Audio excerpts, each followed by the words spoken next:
Hi, this is Vizi Pro 3 channel.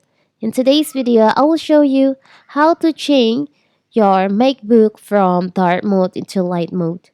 Before you get started, forget to subscribe and turn on the notification to keep you updated about this channel. So let's go. To enable light mode on a MacBook, you can go to the system settings and select light as the appearance.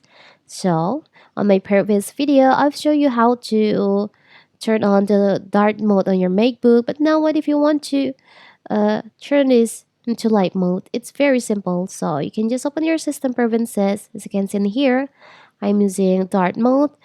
And you can go to general and then you'll find on the appearance there is an option light. You can just choose on light. And in here you can also custom your highlight color, the accents color in here. And you can change for the sidebar icon size and another customization for your display on MacBook. It's very simple, right? So that is how to change dark mode to light mode on MacBook. Don't forget to like and subscribe and turn on the notification to keep you updated about this channel. Thank you and see you!